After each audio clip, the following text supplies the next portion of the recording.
Here with LMU men's and women's golf coach Travis Muncy, and we're here to talk about some women's golf. We got the 2014 springs portion of the season coming up, and it starts this weekend, heading to the Key Island Intercollegiate.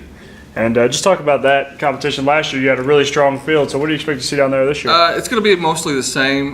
These first few tournaments we go to are really, really strong, especially this Kiowa. You have all the Florida schools, the Peach Belt schools, and it's a really strong field, probably a lot of the top 20 teams in the country, so it's an extremely tough field to play in every year. And we had seen you had some success last year down the stretch in the spring schedule. Of course, after that you've got the Pinehurst Challenge where we finished 5th last year, the Agnes McCamus Memorial where we finished 4th. So how important is it just to have a good showing down there in the first tournament of the spring? You know, they're all important. Like when you're dealing with your regional rankings and things, you really can't afford to have too many bad events. I mean, you can have a bad tournament and still be all right, but it's important to stay, you know, in the top 5 at every event that you go play in to keep your regional rankings up for postseason play. And all the tournaments we do compete in the spring are, you know, tough events, and they're usually most of the SAC and Conference Carolinas and Peach Belt schools, and all your top-ranked teams are there at these events.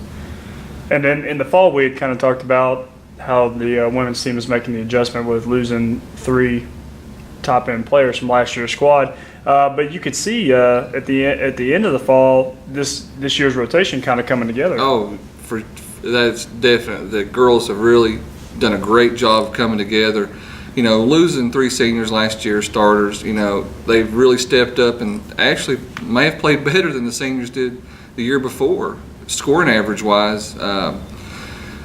They're playing really strong. We're posting just about every time in the 70s, so the girls are really playing well. You know, you got Lindsay Davis playing really well. Mercedes Smith has really come on.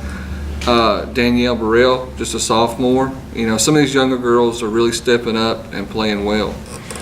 And you had already alluded to Mercedes Smith. She had 2 top 10s in the fall, and Lindy McGuire as well.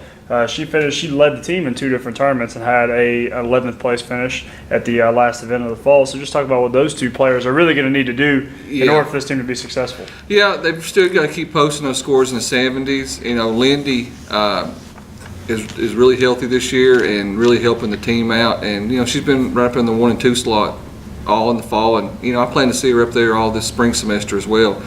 Mercedes Smith, you know, is going to continue playing well. She's playing strong as much as we've got out this spring so far. It's been tough getting out, but you know, they're really both going to step it up and play well this spring. Yeah, it has been a tough spring in terms of the weather, but the ultimate goal, obviously a long ways off, is the Food Lion SAC Championship. Last year we had a 3rd place finish. So what do you think that this team needs to do in order to improve on that finish?